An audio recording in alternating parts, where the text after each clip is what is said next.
آج کی اس نشست کے ہمارے ساتھ کون ہے؟ جی السلام علیکم. وعلیکم السلام فیصل بھائی. میرا نام شیخ محمد عثمان ہے جی اور میرا تعلق میرا والی سے ہے جی اور میں ایک اوورسیز پاکستانی دبئی میں مقیم. جی جی میرا کوشچن جو خان صاحب سے ہے وہ ریگارڈنگ اوورسیز پاکستانی ہونے کے ناطے سے ایک فلسطینین ایشو سے ہے کہ 7 مئی کو اسرائیلی فوج نے مسجد اقصی میں مسلمانوں کے اوپر اور فلسطینیوں کے اوپر حملہ کیا اور وہ جو کہ بہت ہی افسوسناک واقعہ تھا. اس کے اوپر ہم کب well take 1 step forward from the P M کیونکہ وہ ہمارے پرائم منسٹر ہیں اور ٹرکل ڈاؤن افیکٹ ہوگا. ہم کب صرف برے کو برا کہنے سے ہی اس پہ ہی گزارا کریں گے, اس سے 1 اسٹیپ فارورڈ ہوگی. اور میرا دوسرا کوشچن یہ ہے کہ revival of agriculture graduate scheme. میں as an agrarian agriculture graduate آج سے قریباً 5 سے 7 سال پہلے ایک اسکیم اناؤنس ہوئی تھی فار ایگریکلچر گریجویٹ جس میں 12.5 کلے اور 25 کلے زمین الاٹ کی گئی تھی ایگریکلچر گریجویٹ کو, جو کہ اسکیم نہیں چل سکی اور ختم ہو گئی. اگر ہم گرین ریولیوشن اور ریوائول آف ایگریکلچر لانا چاہتے ہیں as per the vision of Khan صاحب تو اس اسکیم کا بہت ہیلپ فل ہوگا. اور ایک اور ریکویسٹ ہے کہ ایگریکلچرل پروفیشنل کو آپ منسٹر آف ایگریکلچر لگا کے دیکھیں. صحیح ہے جی, بہت بہت شکریہ. آخری سوال اس لیے میں اس کا بھی جواب دیتا ہوں. سب سے پہلے کہ جو فلسطینیوں پہ ظلم کیا ہے اسرائیل نے, اور وہ بھی اس رات پہ 27ویں رات پہ اور مسجد الاقصی پہ, میں نے تو اس کی مذمت کی ہے, لیکن میں نے شاہ محمود قریشی کو اپنے فارن منسٹر کو کہا ہے کہ وہ ترکی کے فارن منسٹر سے بھی امیجیٹلی بات کریں, سعودی عربیہ کے فارن منسٹر سے بات کریں. میں نے پرنس محمد بن سلطان سے خود ہم نے جو باتیں کی تھی اسلاموفوبیا کے اوپر کہ جس طرح اسلام کے خلاف آپ جو اوورسیز پاکستانیز ہیں وہ زیادہ جانتے ہیں کہ یہ پورا ایک اوورسیز پاکستانیز کے خلاف پاکستانی یعنی مسلمانوں کے خلاف یہ جو کیمپین چل رہی ہے اسلاموفوبیا کی, اس پہ بھی ہم نے اکٹھی بات کی کہ ہمیں ایک سب کو مل کے اس کا مقابلہ کرنا چاہیے. ایک ملک کچھ نہیں کر سکتا, ہم ایک جو بھی کریں گے نا وہ ایک ملک کو اہمیت نہیں دیتے, لیکن اگر ہم مسلمان ملک مل کے کریں گے اس کا زیادہ امپیکٹ پڑے گا. وہی ہم کوشش کر رہے ہیں کہ یہ جو اسرائیل نے ظلم کیا فلسطینیوں پہ پہلے تو اس کے اوپر کریں اور پھر اوور آل اسلاموفوبیا کو لیں. ایگریکلچر کی بات کی آپ نے, سب سے زیادہ پوٹینشیل پاکستان کا ایگریکلچر میں. ہم اب ایگریکلچر کے اندر جو اپنی زرعی اصلاحات ہیں, میں آپ سب کو بتانا چاہتا ہوں کہ ہم نے اس کے اوپر زبردست کام کیا. ہم اب آپ کے سامنے ہر 2 ہفتے کے بعد ایک نئی اصلاحات لے کے آئیں گے. ایک تو کسان کارڈ ہے جو کہ ایک چھوٹے کسان کی مدد کرے گا. دیکھیں ہمارا تقریباً 65% جو کسان ہے نا اس کی 5 ایکڑ سے کم زمین ہے, اور چائنا نے غربت کم کرنے کے لیے اس چھوٹے کسانوں کو ان کی مدد کی تھی. یہ خود نہیں کچھ کر سکیں گے, ان کے پاس پیسے نہیں ہیں, کیپٹل نہیں ہے. ایک تو کسان کارڈ ہم لے کے آئے ان کے لیے. اس کے علاوہ اب ہم ان کو نئی ٹیکنیکس کے لیے پورا ایک ورک فورس, لیکن وہ ہم پرائیویٹ سیکٹر سے لیں گے تاکہ ان کو نئی ٹیکنیکس بتائی جائیں.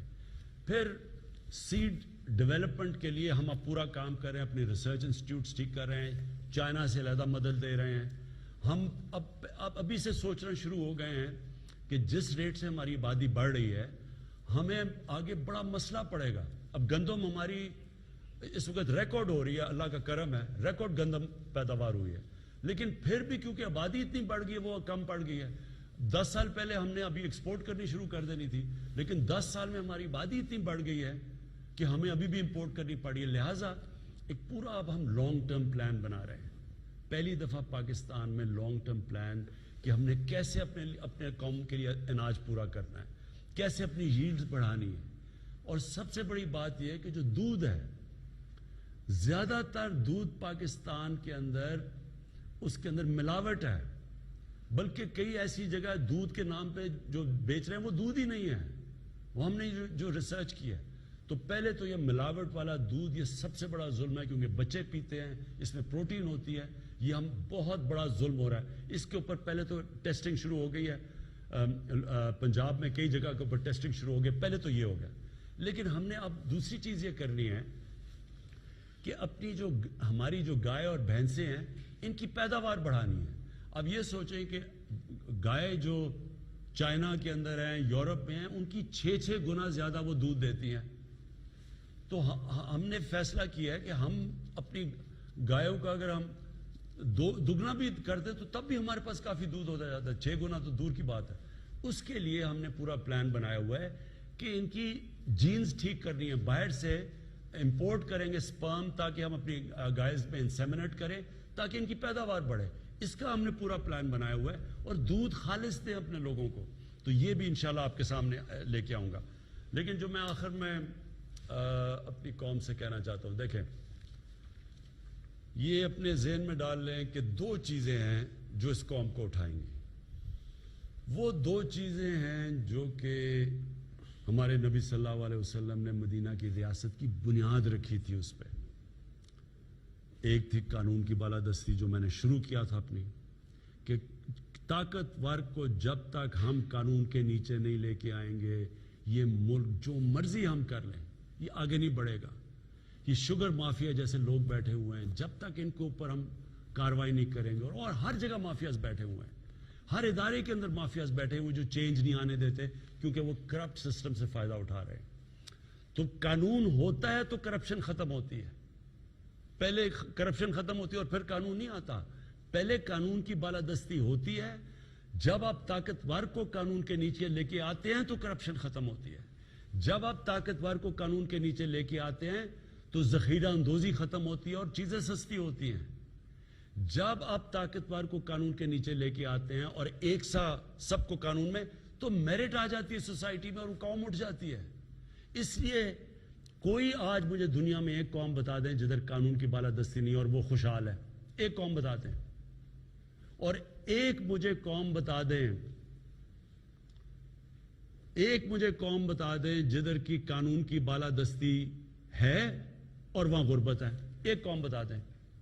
سب سے پہلے جو نبی صلی اللہ علیہ وسلم نے مدینہ میں خوشحالی بھی آئی. مدینہ کی ریاست میں ایک ایسا وقت آیا کہ زکوٰۃ لینے والا کوئی نہیں تھا، لیکن پہلے قانون کی بالادستی قائم کی جس کی جنگ لڑی جا رہی ہے، جو ہے تحریک انصاف کی جنگ ہے. یہ تحریک ہے، یہ مسلسل ایک جہاد ہے. اور دوسرا ایک فلاحی ریاست. اور یہ بہت ضروری ہے کہ ہم اپنے جو نچلا طبقہ ہے اس کو اوپر اٹھائیں. ایک تو قانون جب آپ میرٹ لے آتے ہیں تو وہ اوپر آ جاتا ہے. دوسرا ان کے لیے اسپیشل پیکیجز احساس پہ ہم انشاءاللہ اسپیشل پیکیج، کسان کارڈ اسپیشل پیکیج آ رہا ہے. پھر ہیلتھ کارڈ جو انشاءاللہ اس ملک میں سارا ہیلتھ سیکٹر میں انقلاب لے کے آئے گا، وہ ہے ہیلتھ کارڈ. ہر گھرانے، ہر غریب گھرانے کے اوپر پنجاب میں سال کے اینڈ میں، پختونخوا میں آ چکا ہے، ہر گھرانے کے پاس اب ہیلتھ انشورنس ہے، تاکہ ان کو فکر نہ ہو کہ اگر گھر میں کوئی بیماری ہوتی ہے اور پیسے نہیں ہیں وہ اپنا علاج کروا سکے. اس سے سارے پرائیویٹ سیکٹر آئے گا. ہمارے غریب علاقوں کے اندر اب پرائیویٹ سیکٹر ہسپتال بنائے گا. ہم پرائیویٹ سیکٹر کی مدد کریں گے. ایک پورا ہاسپٹل کا جال بچ جائے گا. آپ دیکھتے رہیں گے کہ ہیلتھ کارڈ کی وجہ سے ایک صحت کا انقلاب آئے گا. اور یہ سب سے زیادہ ضروری ہے کہ ہم لوگوں کی مدد کریں. اور اس کے بعد انشاءاللہ جو ہمارے بڑے بڑے پروجیکٹس ہیں، 2 ڈیمز بنا رہے ہیں ہم. 50 سال کے بعد پاکستان میں ڈیمز بن رہی ہیں. 2 شہر بنا رہے ہیں. لاہور کے اندر ایک راوی سٹی جس سے ایک پورا تبدیلی آئے گی، نوکریاں ملیں گی، خوشحالی آئے گی، گروتھ ریٹ بڑھے گی. اور پھر ایک سینٹرل ڈسٹرکٹ جو ہم والٹن کے اوپر انشاءاللہ اس سے ڈائریکٹلی 1300 ارب روپے کا اس سے پیسہ جنریٹ ہوگا اور اوپر جا کے 6000 ارب روپے ہوگا. تو یہ جو ہمارے فیوچر کے بھی پلانز بنے ہوئے ہیں ملک کو اٹھانے کے لیے.